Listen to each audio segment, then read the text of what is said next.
الحمدللہ رب العالمین والصلاة والسلام علی محمد الامین واعوذ باللہ من الشیطان الرجیم بسم اللہ الرحمن الرحیم۔ خواتین و حضرات، ہم البیان کا مطالعہ شروع کر رہے ہیں۔ میں نے اس کے دیباچے میں لکھا ہے کہ یہ قرآن مجید کا اردو ترجمہ ہے۔ میرے پیش نظر اصلاً یہی تھا کہ قرآن مجید کا ایک ایسا ترجمہ کیا جائے جس سے اس کا نظم کاری پر واضح ہو جائے، یعنی وہ ایسا ترجمہ ہو کہ جو کچھ ہم تفسیر میں بیان کرتے ہیں کہ آیات کا ربط یہ ہے، مضمون یہاں سے چلا تھا، اس کے بعد یہ اس جانب مڑ گیا ہے، اس کو بیان کرنے کی ضرورت نہ پڑے، بلکہ جس طرح ہم کہتے ہیں کہ قرآن مجید کی صورتیں خطبات کی نوعیت رکھتی ہیں، یہ خود ترجمے سے واضح ہو جائے۔ میں نے لکھا ہے کہ آنسوئے افلاک کے اس شہپارہ ادب کا حسن بیان تو کسی دوسری زبان میں منتقل کرنا ممکن نہیں ہے۔ یعنی یہ کتاب کہاں سے آئی ہے، سب جانتے ہیں کہ پروردگار عالم کے ہاں سے آئی ہے، آنسوئے افلاک سے آئی ہے، یہ نغمہ جبریل ہے، اسے کائنات کے مالک نے اتارا ہے، اور یہ ایک شہپارہ ادب ہے۔ یعنی ایسا نہیں ہے کہ ایک سپاٹ تحریر ہے جو ہمیں دے دی گئی ہے، قانون کا بیان ہے جس طریقے سے قانونی کتابیں ہوتی ہیں۔ اس میں جو اسلوب اختیار کیا گیا ہے وہ ادب کا اسلوب ہے، اس سے جو بیان کا حسن پیدا ہوا ہے اس کو آپ آسانی کے ساتھ کسی دوسری زبان میں منتقل نہیں کر سکتے۔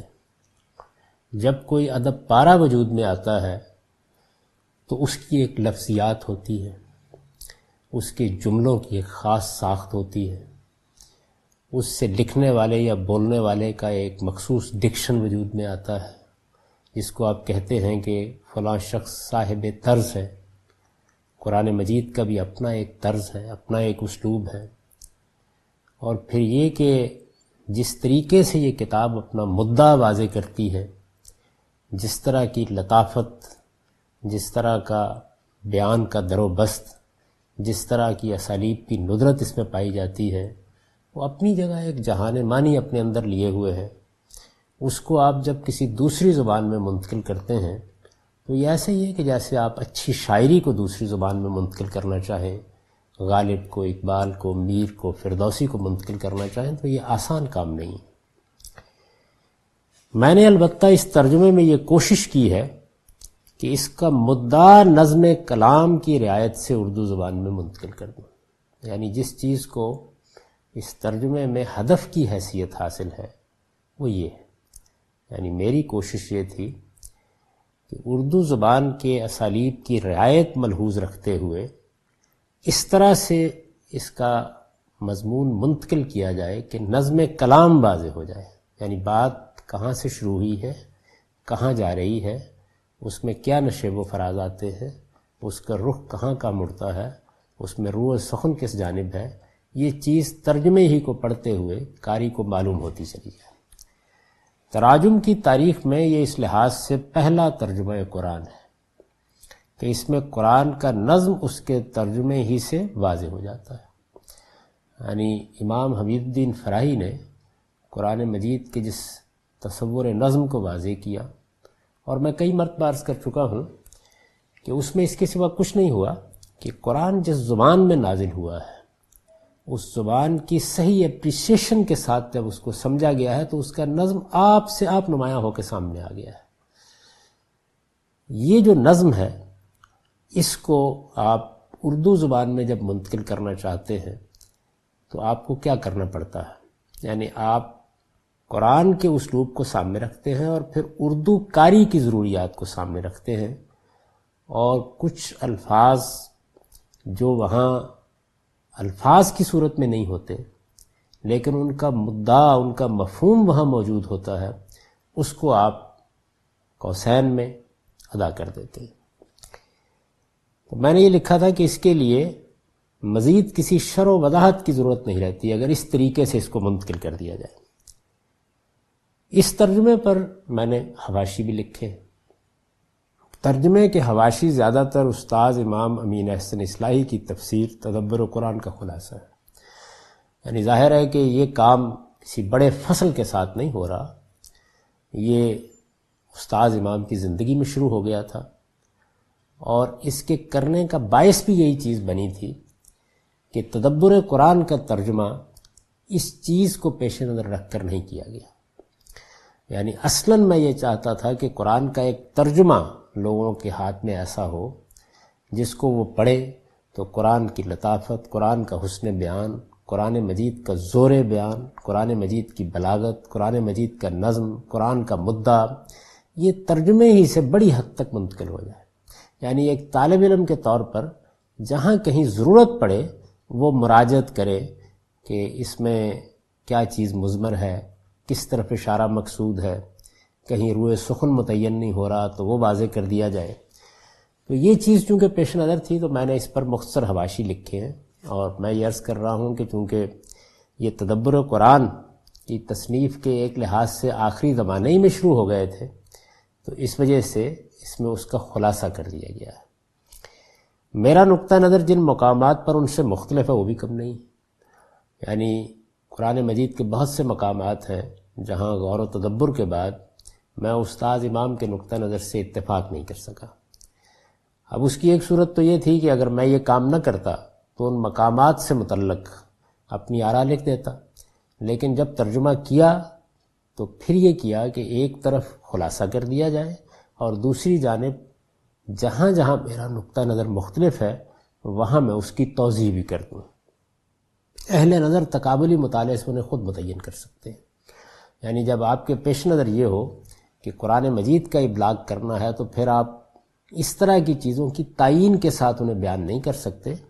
جو آدمی بھی تقابلی مطالعہ کرے گا اور تدبر قرآن کو ساتھ رکھ کر ہی پڑھنا چاہیے وہ خود متعین کر لے گا۔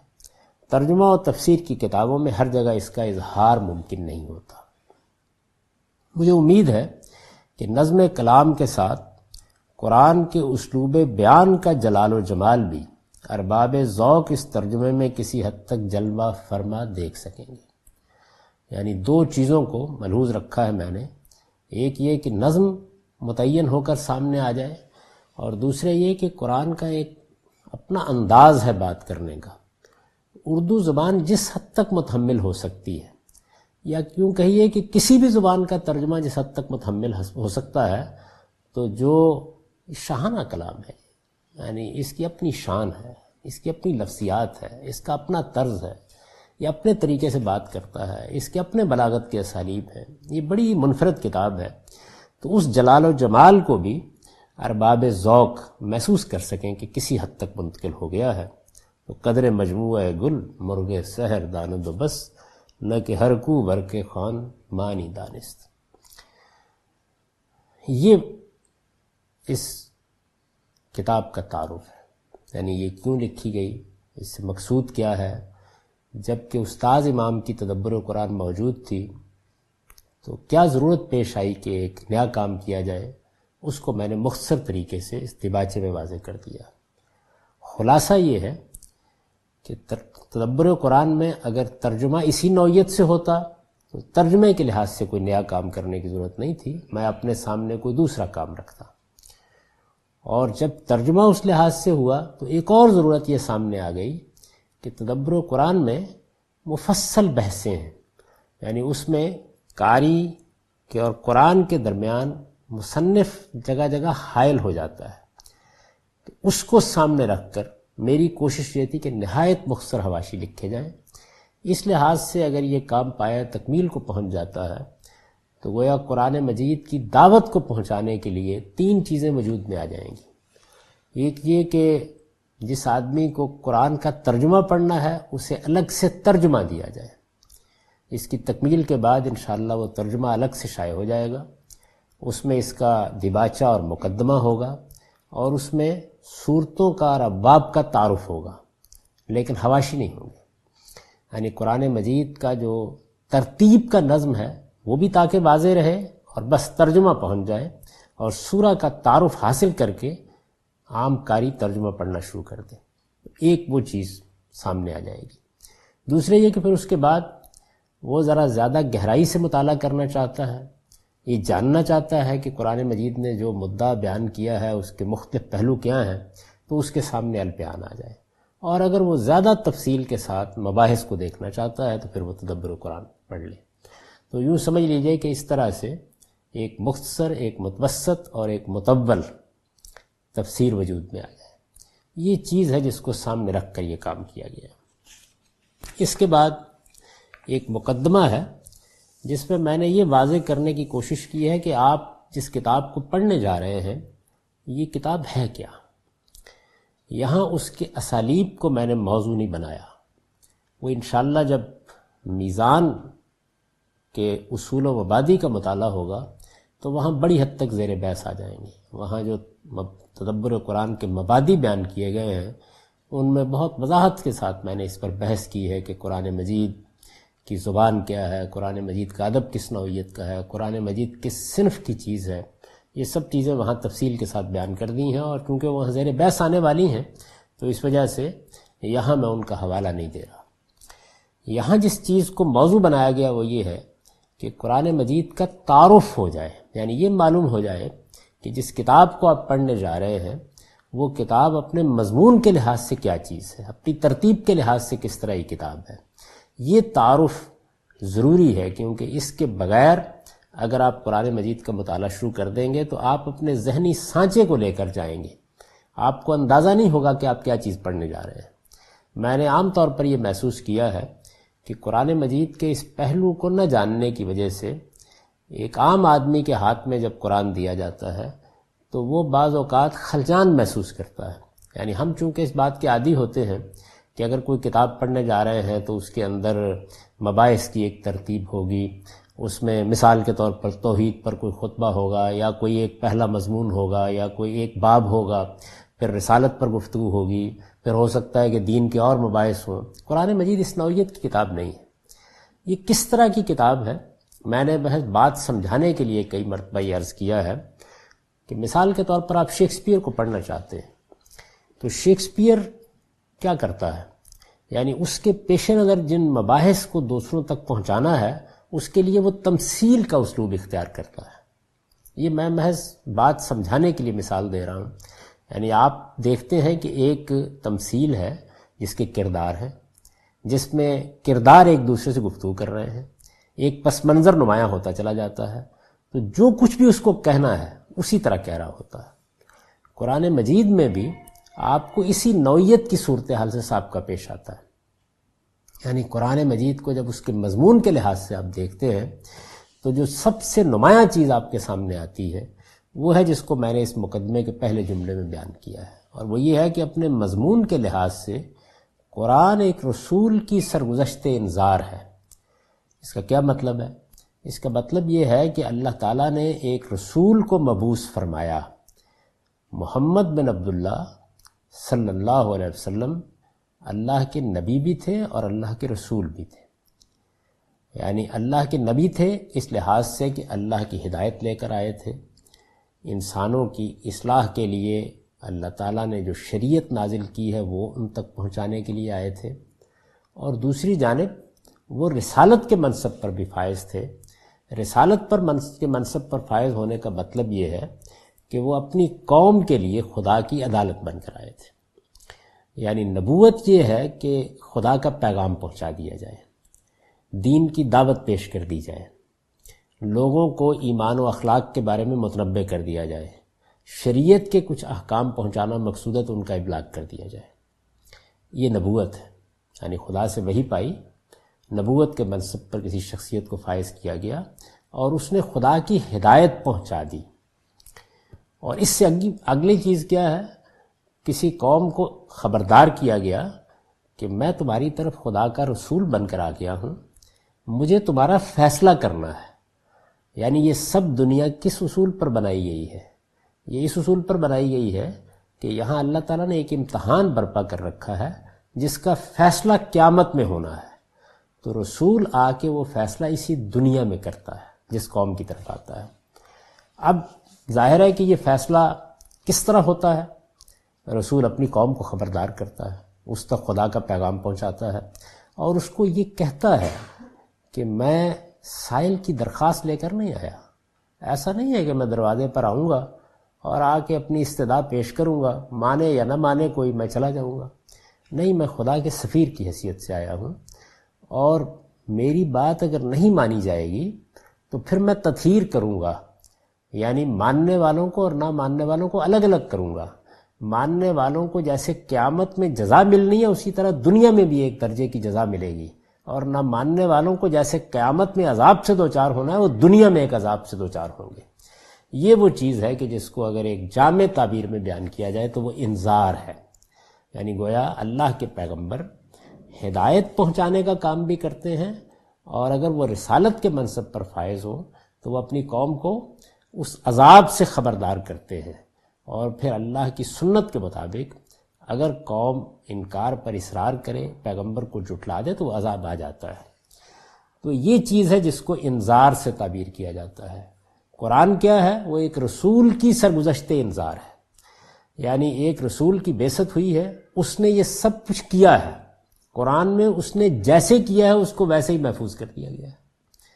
تو اس لحاظ سے میں یہ کہتا ہوں، اور یہی چیز میں نے میزان کے مقدمے میں بیان کی ہے، کہ یہ در حقیقت اپنے مضمون کے لحاظ سے انذار کی سرگزشت ہے۔ شاید یہ تعبیر اس سے پہلے چونکہ کبھی اختیار نہیں کی گئی تو لوگوں کو اجنبی لگے، اس وجہ سے اس کی بہت شر و بست کے ساتھ تفہیم حاصل کر لینی چاہیے، یعنی اس سے مدعا کیا ہے یہ جاننا بہت ضروری ہے، ورنہ آپ قرآن مجید کس نوعیت کی کتاب ہے اس کو سمجھ نہیں سکیں گے۔ عام طور پر کہا جاتا ہے قرآن کا مخاطب انسان ہے، قرآن مجید لوگوں کو ہدایت دیتا ہے، قرآن مجید میں دین بیان کیا گیا ہے، قرآن مجید میں اللہ تعالیٰ نے اپنی شریعت بیان کی ہے۔ اس سے جو تصور آتا ہے وہ تصور یہی ہوتا ہے کہ لوگوں کے سامنے کچھ حقائق آئیں گے، وہ ایمانیات سے متعلق ہوں گے، اخلاق سے متعلق ہوں گے، اس میں دین ہوگا، اس میں شریعت ہوگی، کسی ترتیب سے اس کو بیان کر دیا جائے گا۔ قرآن ایسی کتاب نہیں ہے، یعنی قرآن مجید میں یہ سب چیزیں بیان ہوئی ہیں لیکن اس طرح نہیں بیان ہوئی۔ اللہ کا ایک رسول ہے، وہ اپنی قوم کو مخاطب کر کے اسے خبردار کر رہا ہے، خبردار کرنے کے دوران میں خطبات ارشاد ہو رہے ہیں، اس میں یہ سب چیزیں زیر بحث آ رہی ہیں، لیکن اصلاً وہ کیا ہے؟ اصلاً انذار ہو رہا ہے، خبردار کیا جا رہا ہے۔ تو یہ ایک رسول کی سرگزشت انذار ہے۔ نبی صلی اللہ علیہ وسلم سے متعلق معلوم ہے کہ آپ نبوت کے ساتھ رسالت کے منصب پر بھی فائز تھے۔ اللہ تعالیٰ جن لوگوں کو خلق کی ہدایت کے لیے مبعوث فرماتے ہیں اور اپنی طرف سے وحی و الہام کے ذریعے سے ان کی رہنمائی کرتے ہیں، انہیں نبی کہا جاتا ہے۔ یعنی اللہ تعالیٰ نے جو اسکیم دنیا میں جاری کر رکھی ہے وہ یہ کہ انسانوں کی فطرت میں ہدایت الہام کی، پھر اس کے بعد ایک لمبے عرصے تک نبیوں کا سلسلہ جاری رہا جو لوگوں کو متنبع کرتے تھے، خبردار کرتے تھے، اور جو پیغام خدا کا ہے پہنچا دیتے تھے۔ لیکن ہر نبی کے لیے ضروری نہیں ہے کہ وہ رسول بھی ہو، یعنی رسالت ایک برتر منصب ہے، نبوت عام ہے اور رسالت خاص ہے، لیکن ہر نبی کے لیے ضروری نہیں ہے کہ وہ رسول بھی ہو۔ رسالت ایک خاص منصب ہے جو نبیوں میں سے چند ہی کو حاصل ہوا ہے۔ وہ روایت اگر صحیح ہے جس میں یہ بیان کیا گیا ہے کہ اللہ تعالیٰ نے 1,24,000 کے قریب نبی بھیجے، جن میں 313 یا 14 رسول تھے، یعنی وہ ہستیاں جو لوگوں کی ہدایت کے لیے مبعوث کی گئیں، ان میں سے چند کو یہ منصب بھی حاصل تھا کہ وہ رسول بنا کر بھیجے گئے، یعنی اپنی قوم کا فیصلہ کرنے کے لیے بھیجے گئے۔ قرآن میں اس کی تفصیلات کے مطابق رسول اپنے مخاطبین کے لیے خدا کی عدالت بن کر آتا ہے، یعنی وہ عدالت جو قیامت میں لگنی ہے، جس میں خدا کو ماننے والے نہ ماننے والوں کا فیصلہ سنایا جانا ہے، وہ عدالت زمین پر لگتی ہے اور رسول وہ عدالت بن کر آتا ہے۔ قرآن میں اس کی تفصیلات کے مطابق رسول اپنے مخاطبین کے لیے خدا کی عدالت بن کر آتا ہے اور ان کا فیصلہ کر کے دنیا سے رخصت ہوتا ہے، یعنی وہ آتا ہے، آ کے خدا کا پیغام پہنچاتا ہے، خبردار کرتا ہے، یہ بتا دیتا ہے کہ میں عدالت بن کے آیا ہوں، میں فیصلہ کر کے جاؤں گا، اور پھر یہ فیصلہ ہو جاتا ہے، یعنی اسی دنیا میں ہو جاتا ہے۔ قرآن بتاتا ہے کہ رسولوں کی دعوت میں یہ فیصلہ، یعنی اب یہ فیصلہ ہونا ہے، یوں سمجھ لیجئے کہ عدالت لگی ہوئی ہے، اس میں لوگوں کو پیش کیا جا رہا ہے، ان کو بتایا جا رہا ہے، ان کی فرد قرارداد جرم ان کے سامنے پڑی جا رہی ہے، اور اس کے بعد ایک دن یہ بتایا جائے گا کہ اب ان میں سے کون ہے جو بری ہو جائے اور وہ کون ہے کہ جس کو پھانسی لٹکا دیا جائے گا، کون ہے جس کو جیل میں ڈال دیا جائے گا، کس کے لیے کیا سزا ہے۔ قرآن بتاتا ہے کہ رسولوں کی دعوت میں یہ فیصلہ انذار عام، اتمام حجت اور ہجرت و برات کے مراحل سے گزر کر صادر ہوتا، اور اس طرح صادر ہوتا ہے کہ آسمان کی عدالت زمین پر قائم ہوتی، خدا کی دینونت کا ظہور ہوتا، اور رسول کے مخاطبین کے لیے ایک قیامت صغریٰ برپا ہو جاتی ہے۔ ساری بات کو سمجھ لیجئے، یعنی رسول آیا ہے، خدا کی عدالت بن کر آیا ہے، پہلا کام کیا کرے گا؟ انذار، خبردار کرنے کا کام، اور پہلے مرحلے میں یہ کام چھوٹی چھوٹی مجالس میں انفرادی ملاقاتوں میں ہوتا ہے۔ قرآن مجید کی جو صورتیں مرحلہ انذار کی ہیں ان میں آپ کو اندازہ ہو جائے گا کہ یہ کس طرح سے کیا جاتا ہے۔ پھر اس کے بعد رسول کو حکم دیا جاتا ہے کہ اب وہ کھلم کھلا اپنی قوم کو پکارے، یعنی یہ بالکل ایسے ہی ہے کہ آپ لاہور شہر میں آئے، آپ نے کچھ لوگوں کے ساتھ ملاقات کی، اس کے اعیان و اکابر کے سامنے بات بیان کی، کچھ مجالس میں جا کے اپنا نقطہ نظر بیان کیا، لیکن پھر ایک وقت ایسا آ گیا کہ آپ نے پورے شہر کو پکارا، تو یہ انذار عام کا مرحلہ شروع ہو جاتا ہے۔ انذار عام کے مرحلے کے بعد پھر اتمام حجت کا مرحلہ آتا ہے، یعنی آخری بات، ہر لحاظ سے حق واضح کر دیا جاتا ہے، سوالوں کے جوابات دے دیے جاتے ہیں، اور پھر آخری بات کہی جاتی ہے، یعنی اس طریقے سے، اس اسلوب میں کہ جس میں کسی کے پاس کوئی عذر باقی نہیں رہتا۔ اس کو اتمام حجت کہا جاتا ہے، حجت پوری کر دی، گنجائش نہیں رہ گئی کسی کے پاس کوئی بات کرنے کی۔ اب وہ وقت آ جاتا ہے کہ جب قوم کو رسول چھوڑتا ہے، یہ ہجرت اور برات ہے۔ برات کا مطلب یہ ہے کہ رسول اعلان کرتا ہے کہ اب میرا اور تمہارا تعلق ختم ہوا، میں نے اپنی ذمہ داری ادا کر دی، میں اب تمہیں چھوڑ کے چلا جاؤں گا۔ اور یہ وہ مرحلہ ہوتا ہے کہ جس کے بعد پھر اللہ تعالیٰ کا فیصلہ صادر ہو جاتا ہے۔ تو ان مراحل کو ذہن نشین کر لیجئے۔ چنانچہ اب البیان میں ہر جگہ یہ دیکھیں گے کہ میں نے کسی مقام پر بھی یہ بحث نہیں کی کہ 2 نبوی میں کیا ہوا، 4 نبوی میں کیا ہوا، 5 نبوی میں کیا ہوا، صورتوں کا نزول کس زمانے میں ہوا ہے۔ ہر جگہ انہی مراحل کے لحاظ سے اس کو بیان کیا ہے۔ یعنی قرآن مجید پر جب آپ تدبر کرتے ہیں تو یہ معلوم ہو جاتا ہے کہ یہ سورہ کس مرحلے کی ہے۔ یعنی کیا وہ پہلا انذار کا مرحلہ ہے، جب ابھی بات میں اس نوعیت کا جوش نہیں ہے، وہ بیان کی قوت نہیں ہے، جس میں انذار عام کا انداز نہیں ہے، جس میں قوم کی لیڈرشپ کو اس طرح مخاطب نہیں کیا گیا، بلکہ ایک بات کہی جا رہی ہے اور خبردار کرنے کے عمل کا آغاز ہو گیا ہے۔ پھر انذار عام کا مرحلہ آئے گا، یعنی جس میں پوری کی پوری قوم کو، پوری کی پوری قوم کی لیڈرشپ کو، اس کے زعماء کو مخاطب کر لیا جائے گا۔ اور پھر وہ وقت آ جائے گا کہ جب یہ معلوم ہوگا کہ اب بات کہنے میں کوئی کسر باقی نہیں رہ گئی، لیکن آخری درجے میں سمجھانے کا حق ادا کر دیا جائے، تو یہ اتمام حجت کا مرحلہ ہوگا، اور پھر ہجرت کی تیاری شروع ہو جائے گی، یعنی اب رسول قوم کو چھوڑ دے گا۔ ظاہر ہے کہ یہ مراحل اسی وقت ہوں گے اگر قوم کی طرف سے انکار اور جہود کا طریقہ اختیار کیا جاتا ہے، قوم جٹلاتی ہے، اس کی لیڈرشپ ماننے کے لیے تیار نہیں ہوتی۔ اگر قوم قبول کر لے تو پھر وہ ایمان لائے گی، سرفرازی پائے گی، لیکن اگر ایسا نہ ہو تو ان سب مراحل سے یہ دعوت گزرتی ہے۔ اتمام حجت اور ہجرت و برات کے مراحل سے گزر کر صادر ہوتا ہے، یعنی یہ فیصلہ ہے، اور اس طرح صادر ہوتا ہے کہ آسمان کی عدالت زمین پر قائم ہوتی، یعنی گویا یوں معلوم ہوتا ہے کہ جیسے وہ عدالت جو ایک دن آسمان پہ قائم ہونی ہے وہ زمین پر قائم ہو گئی ہے۔ اللہ تعالیٰ براہ راست بات کر رہے ہیں اپنے رسول کی وساطت سے، حقائق واضح کیے جا رہے ہیں، مقدمہ قائم کر دیا گیا ہے، پوری کی پوری قوم کٹہرے میں کھڑی ہے، ایمان لانے والوں کو، منافقین کو اور منکرین کو الگ الگ کر کے کھڑا کر دیا جاتا ہے۔ جس طریقے سے ایک عدالت اپنا فیصلہ سناتی ہے، بالکل اسی طریقے سے یہ معلوم ہوتا ہے کہ اللہ تعالیٰ فیصلہ سنا رہے ہیں۔ خدا کی دینونت کا ظہور ہوتا. دینونت جزا و سزا، یعنی وہ جزا و سزا جس کو قیامت تک کے لیے مؤخر کیا گیا اس قوم کے لیے جس کی طرف رسول آتا ہے، وہ جزا و سزا برپا ہو جاتی ہے. اور رسول کے مخاطبین کے لیے ایک قیامت صغریٰ برپا ہو جاتی ہے. یعنی ایک تو قیامت کبریٰ ہے، بڑی قیامت ہے جو سارے انسانوں کے لیے برپا ہونی ہے، اس قوم کے لیے چھوٹے پیمانے پر ایک قیامت برپا ہو جاتی ہے. یہ وہ چیز ہے جو قرآن مجید میں آپ اگر نہیں سمجھ سکے تو آپ اس کی صورتوں کو، اس کے بیان کو، اس کے اسلوب کو، اس کے انداز کو نہیں سمجھ پائیں گے. اس نوعیت کی کتاب ہے. یعنی ایک طرف خدا کا پیغمبر کھڑا ہے، عدالت لگ گئی ہے، جن لوگوں کا فیصلہ سنانا ہے وہ مخاطب کیے جا رہے ہیں. اور وہ مخاطب کون ہیں؟ کبھی منکرین، کبھی منافقین، کبھی جو ایمان لا چکے ہیں. پھر ظاہر ہے کہ یہ ایک ہی وقت میں سب نہیں ہوا، مختلف مراحل میں سامنے آتے جا رہے ہیں.